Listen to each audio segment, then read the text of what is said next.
రక్షణ చర్యల పట్ల నిర్లక్ష్యంగా వ్యవహరిస్తున్న జీడీకే 11A గని అధికారులపై తగు చర్యలు చేపట్టాలని టీబీజీకేఎస్ అధ్యక్షులు మిర్యాల రాజిరెడ్డి సింగరేణి యాజమాన్యాన్ని డిమాండ్ చేశారు.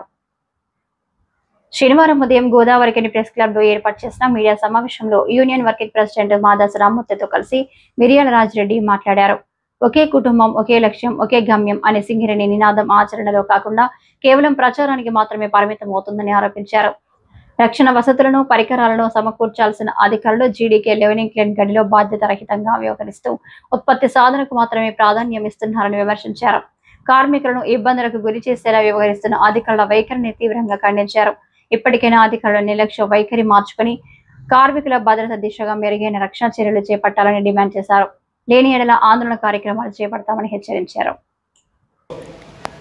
రక్షణ నిర్లక్ష్యాన్ని ప్రశ్నించని గుర్తింపు సంఘం, నిర్లక్ష్యం చేస్తున్నటువంటి యాజమాన్య చర్యలని ఖండించినటువంటి గుర్తింపు ప్రాతినిధ్య సంఘం. ఈరోజు కార్మికుడు ప్రతినిత్యం ప్రతి షిఫ్ట్లో అనేక సమస్యలను ఎదుర్కొంటున్నటువంటి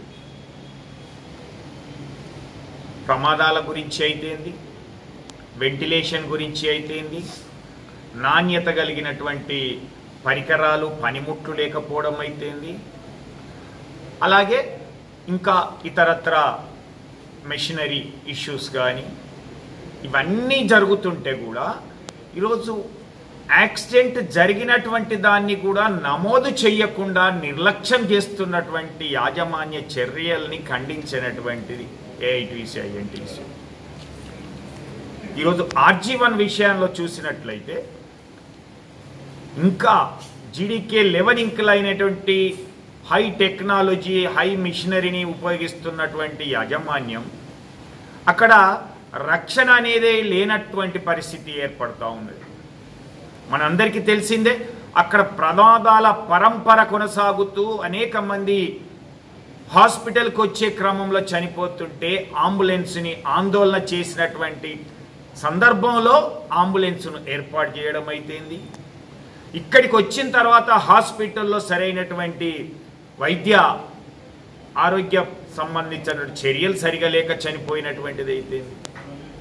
ఇక మైన్ విషయంలో చూసినట్లయితే యాక్సిడెంట్లు నమోదు చేయకపోగా ఏదో ఉచితంగా మస్టర్లు ఇస్తామని భ్రమ పెట్టడం అయితేంది, లేదా అక్కడ ఉన్నటువంటి యాజమాన్యం, ఏజెంట్, మేనేజర్లు, ఇంకా కింది స్థాయి కొంతమంది అధికారులు ఇష్టారాజ్యంగా మాట్లాడుతూ కార్మికులను భయకంపితులను చేస్తూ, భయాందోళనకు గురి చేస్తూ, ప్రశ్నించేవాడిని శిక్షించేటువంటి విధానాన్ని కొనసాగిస్తూ, సర్క్యులర్లను కూడా విభేదిస్తూ, అప్లికేషన్స్ ఫార్వర్డ్ చేయాల్సినటువంటి చేయకుండా, లేదా ట్రాన్స్ఫర్ వచ్చినటువంటి వాళ్ళని రిలీవ్ చేయకుండా ఇష్టారీతిన మాట్లాడుతున్నటువంటి చర్యలు. సంవత్సరాలు 18-20 సంవత్సరాలు ఒక అధికారి ఒకే చోట తిష్ట వేసినటువంటి క్రమం అయితేంది, దాన్ని సపోర్ట్ చేస్తున్నటువంటి పై అధికారులు అయితేంది, ఇలా కార్మికుల యొక్క అన్ని విషయాలపైన అవగాహన కలిగి ఎవరిని ఎట్లా బెదిరించాలి అనేటువంటి యూనియన్ల సహకారంతో వాళ్ళకి సర్ఫేస్లో కొంత జాబ్ కల్పిస్తూ ఇతర కార్మికులని భయకంపితులను చేస్తూ, చివరికి నేను యాక్టింగ్ చేసినటువంటి యాక్టింగ్ మస్టర్లను కూడా నమోదు చేయకుండా వాళ్ళకి ఇష్టమైనటువంటి వ్యక్తులకే ప్రమోషన్లు కట్టబెట్టేటువంటి విధానాన్ని కొనసాగిస్తున్నటువంటి RG1లో ఉన్నటువంటి జీడీకే 11 యాజమాన్యాన్ని తీవ్రంగా వ్యతిరేకిస్తూ ఆధ్వర్యంలో రాబోయే రోజుల్లో ఇలాంటి చర్యలే కొనసాగించినట్లయితే తప్పకుండా ఆందోళన కార్యక్రమాలు చేపడతామనేటువంటిది తెలియజేస్తా ఉన్నాం. ఈరోజు LHD సెక్షన్ CM2లో వెంటిలేషన్ లేదు అని అడిగితే అనేక మంది కార్మికులు పనిచేస్తున్న క్రమంలో పడిపోతూ ఉంటే దానికి దిక్కులేనటువంటిది, గాలి సమస్యను కూడా గాలి కొదిలినటువంటి యాజమాన్య చర్యలను పట్టించుకోకపోతే మరిగా ఎవరు యాజమాన్యాన్ని ప్రశ్నించినటువంటి వాళ్ళను పరేషాన్ చేస్తే ఎవరు బాధ్యులు అనేటువంటిది. అందుకే ఈరోజు ఎంత వెంటిలేషన్ ఉండాలని ప్రశ్నిస్తూ ఉన్నాడు కార్మికుడిని, లేదా ఇవాళ ఎవరన్నా ముఖ్యులు VIPలు వస్తారంటేనో, లేదంటే అడిగినటువంటి సందర్భంలో ఆ రోజు ఆ షిఫ్ట్ తాత్కాలికంగా వెంటిలేషన్ను డైవర్ట్ చేసి ఆ యొక్క సమస్య లేదు అనేటువంటి చెప్పడానికి ప్రయత్నం చేస్తున్నటువంటి యాజమాన్యం. ఈరోజు ఎంతున్నది అనేటువంటి తెలియదా? బుక్లలో రాసి ఉన్నటువంటిదే 6 LVC అనేటువంటిది. ఎక్కడైతే 2 రకాల వెంటిలేషన్ ఇష్యూస్ ఉంటాయి, ఒకటేమో మ్యాన్ పవర్ను బట్టి ఆ షిఫ్ట్లో ఎంతమంది ఉన్నారో దాన్ని బట్టి మీకు ఎక్కడైనా సరే లాస్ట్ వెంటిలేషన్ కనెక్షన్ అనే చోట 6 క్యూబిక్ మీటర్ల గాలి ఒక్కొక్క కార్మికునికి అందాలి. మరి అది అందుతున్నదా? ఏదో ఒక రోజు డైవర్ట్ చేస్తున్నటువంటిది.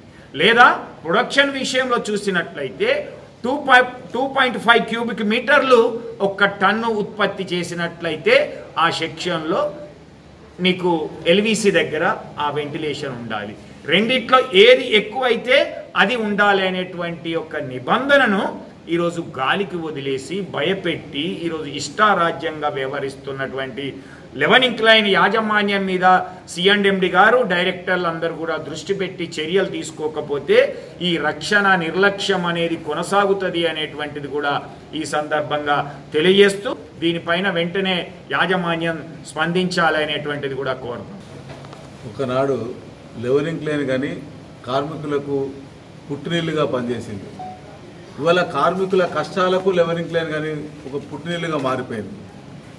అధికారులను చూస్తే పోలీసులను, ఎందుకట దొంగలను చూసి పోలీసులు ఎట్లా పరిగెట్టినరో అట్లా కార్మికులను పనిచేస్తోంది తమ రక్తాన్ని చిందించి ఉత్పత్తి చేసే కార్మికులనే భయపెట్టి మళ్ళీ ఇంకింత ఎక్కువ ఉత్పత్తి చేయాలనేటువంటి ఒక దుర్మార్గమైనటువంటి ఆలోచనల సింగరేణి యాజమాన్యం ఏం చెప్తుందో తెలియదు. కానీ లెవెన్ ఇంక్లైన్ బాయిలో మాత్రం అధికారులు పాత దొరపోకడలను అనుభవం పాటిస్తూ ఉన్నారు. ఇది పూర్తిగా కార్మిక వ్యతిరేకమైనటువంటి చర్య. వాళ్ళ కార్మికుడు ఉండాలంటే నిబంధనలు కాదు, మేమేం అడుగుతున్నాం, గాలిలో మేము పనిచేసే దగ్గర ఇంత గాలి అంటున్నాం, గర్మి లేకుండా చూడమని అంటున్నాం పనిచేసే దగ్గర. లేదా రూపోల్ట్ మంచిగా వేపి అది కూలకుండా చూడు, మేము దెబ్బలు తాకుంటూ ఉంటాం అంటున్నాం. అవన్నీ ఇడిచిపెట్టి నేను చెప్పింది చేయి, దెబ్బ తాకుతా నువ్వు మీదనే ఒక 2 రోజులు మళ్ళీ బాయిలోకి దిగు, నువ్వు ఎవరికి చెప్పొద్దే విషయం. ఇట్లా కార్మికుల్ని వేధించుడు, భయపెట్టుడు ఈ దొరపోకట మహామహులే కథమైనటువంటి చరిత్ర ఇది. ఈ బొక్కుకు మండే గుణం ఎట్లున్నదో ఈ గడ్డకు తిరుగుబాటు అట్లున్నది. లెవెన్ ఇంక్లైన్ కార్మికులను వేధించులు కనుక అక్కడ అధికారులు మానుకోకపోతే జరిగే పరిణామాలు వాళ్ళే బాధ్యత వహించాల్సి వస్తుంది. ఈ మీడియా సమావేశంలో TBJKS నాయకులు నూనె కొమరయ్య, పర్లపల్లి రవి, చెల్పూరి సతీష్, పోలాడి శ్రీనివాస్, చల్ల రవీందర్ రెడ్డి, వాసర్ల జోసెఫ్, పల్లె సురేందర్ రెహమాన్, మీసరాజు, పులిపాక శంకర్, రాసమల్ల సందీప్, MD సలీం, తోట తిరుపతి తదితరులు పాల్గొన్నారు.